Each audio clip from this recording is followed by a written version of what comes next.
الرحيم. اللهم صل وسلم وبارك على سيدنا محمد وعلى اله واصحابه اجمعين. ازيكم يا حبايبي، عاملين ايه؟ يا رب دايما تكونوا بخير وفي احسن حال. صباحكم زي الفل ونهاركم ابيض، وكل سنه وانتم طيبين.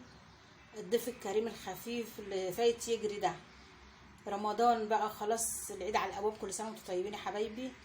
ربنا يا رب يبلغنا ليله القدر، وربنا يتقبل دعواتنا ويتقبل صلاتنا ويتقبل قيامنا، وكل اللي دعا من القلب ربنا يقبلها منه يا رب. يهدلنا ولادنا ويخليهم لنا، ويشفي كل مريض ويرجع كل غايب يا رب بيته، ويرحم موتانا وموتى المسلمين اجمعين. بقول كمان لاخواتنا المسيحيين كل سنه وانتم طيبين، لان عيدهم مع عيدنا. وبرضك شم النسيم كل سنه وهم طيبين، ويعود عليهم الايام بخير يا رب. يا رب اجعل ايامنا كلها خير وبركه يا رب. يبلغنا رمضان اعواما كتيره ان شاء الله. كل سنه وانتم طيبين. يلا نخش على الفيديو ونشوف هنعمل ايه النهارده. احنا ان شاء الله النهارده هنعمل السابليه، وانا جبت الطريقه دي من شيفنا الكبير احمد القاضي، وعملت بيها مقدار عند بنتي، ولسه هعمل لبنتي التانية. النهارده بعمل للبيت هنا. سهل خالص وبسيط.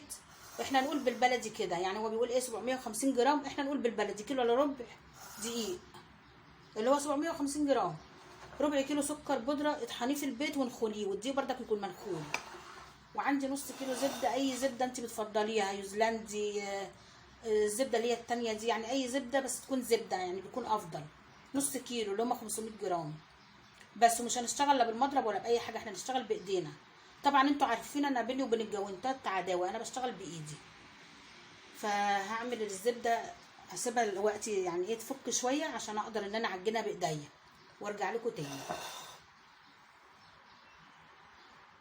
دي بقى ذره ملح كده سن على الدقيق اهي.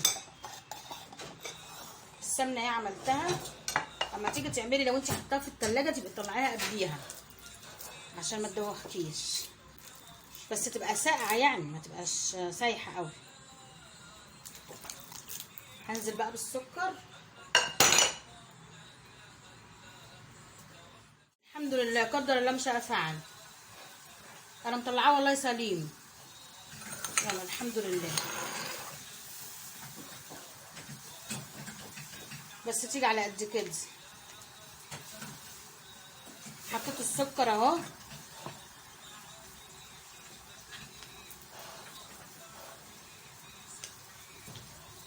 بسم الله الرحمن الرحيم.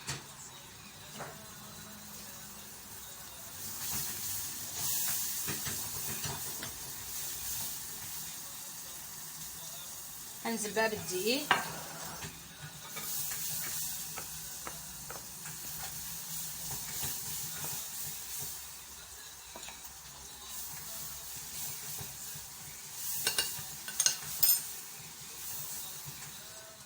بالدقيق اهو.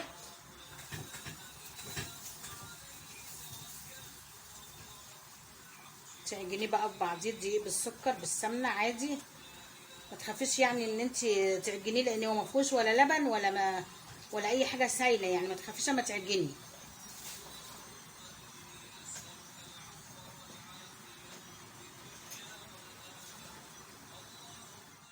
حبايبي العجينه اهي، تفضلي بقى تعمليها كده تدمجيها ببعضيها اهي اهي.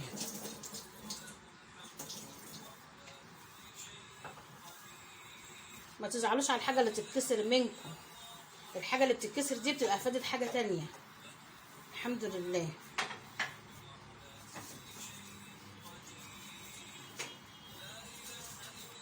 اهو ابتدي بقى اشتغل فيها على طول، يعني ايه مش هريح. عندي الاشكال دي، عندي دي النجمه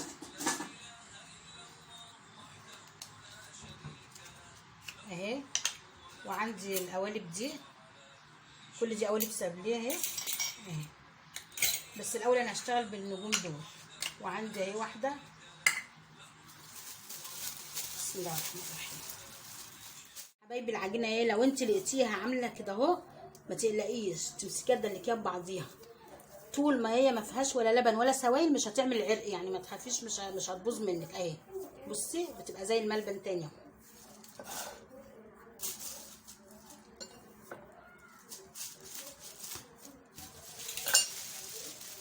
عندي شنطه انا فرداها، اي كيس يعني نضيف عندك، كيس تلاجة، شنطه نضيفه، تفرديها كده اهو، لان لو عملتي على الرخامه مباشره هتلزق، وما ينفعش تحطي تحت العجينه دي دقيق.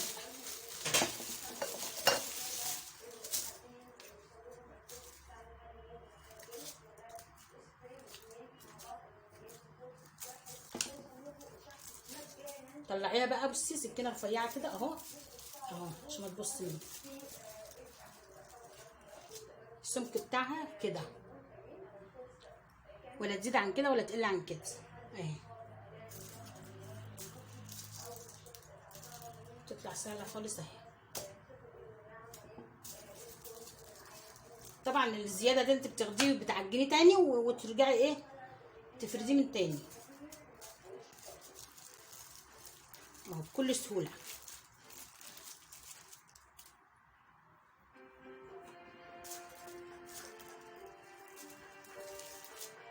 بكل سهوله بتطلع معاكي.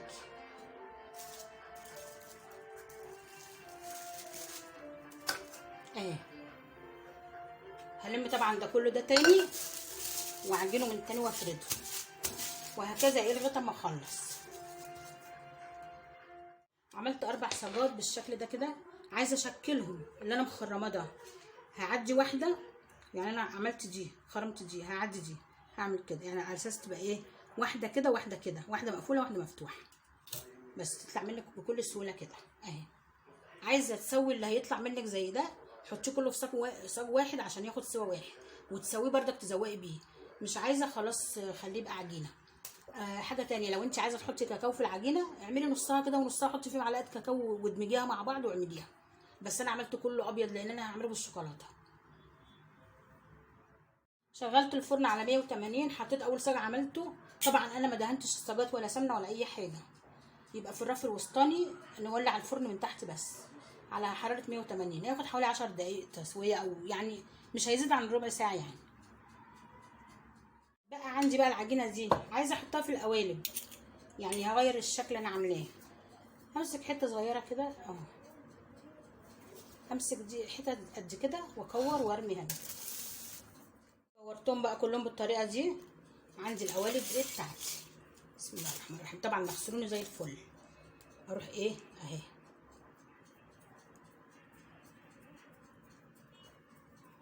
كده،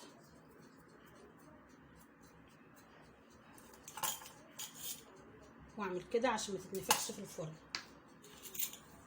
بسم الله الرحمن الرحيم.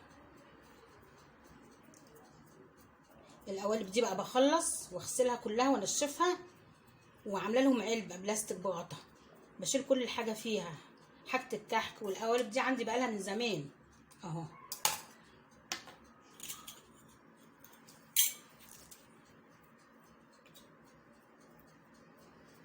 ولادي بيقولوا لي دي اللعب بتاعتك، طب ما هي اللعب بتاعتي بتنفع اهي اهي. واعمل كده، نعمل واحده تاني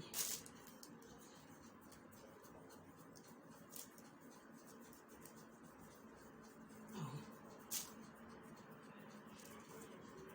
اهي.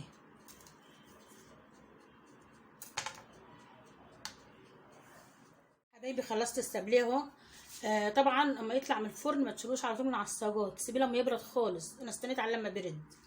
كمان دي برضه تستني عليها لما تبرد خالص عشان تعرفي تفضيها اهي. بسم الله الرحمن الرحيم. تخبطي خبطه كده بس اهو اهي.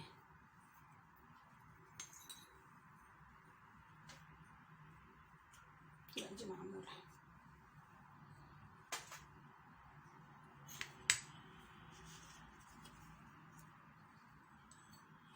تستني عليه لما يبرد خالص وترصيه كده على بعضيه. عندي بقى حشوه ليه ايه، عندي مربى، عندي شوكولاته، صوص شوكولاته انا عاملاه معاكم. حاجات بقى اللي هي الشوكولاته الملونه دي، ده مش فستق، ده سوداني، فستق كداب كده يعني. وعندي مربى الحليب اهي. اشوف بقى انا هزينه بايه، بس عايزه افك دول الاول. طبعا التزيين بالطريقه اللي تعجبك. انا احط كده مربى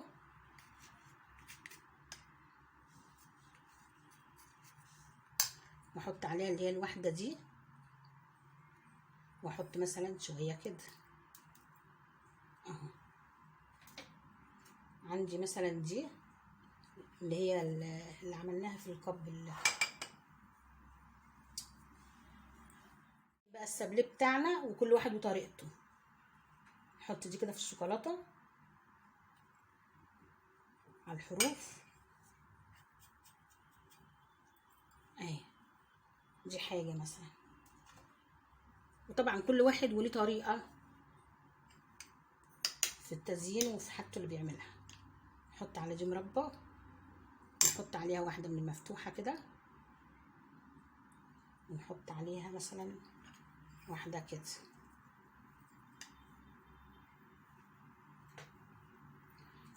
نعمل ايه تاني كده، وهنا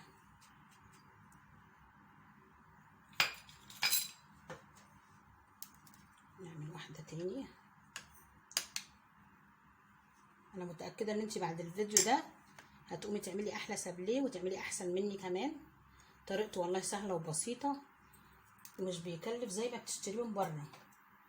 يعني انا هوريكم علبه دلوقتي كنت جايباها، مش عارفه يعني اقول لكم ما فيهاش ربع دول، ما فيهاش ربع دول، وغاليه مش رخيصه.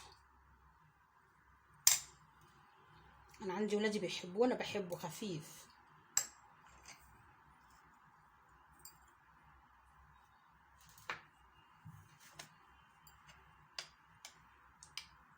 اعملي بقى حسب ذوقك وحسب راحتك، اعملي مقدار ما يعني مش هيغلبك.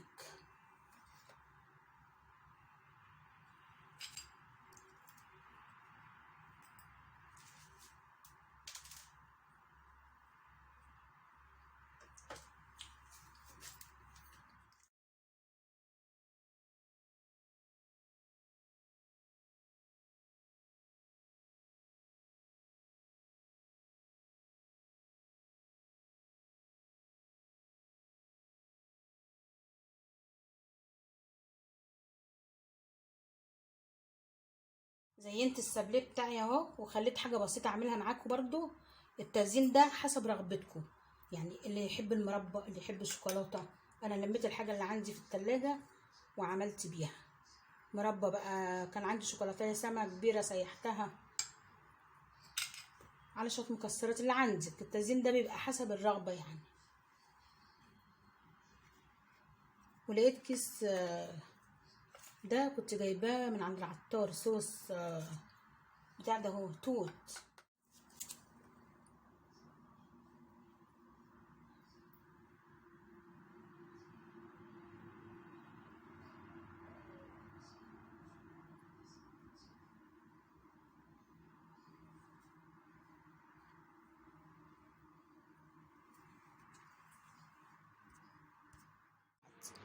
بص المنظر، انا رصيته في علبه كانت بردك جايلي فيها سابليه.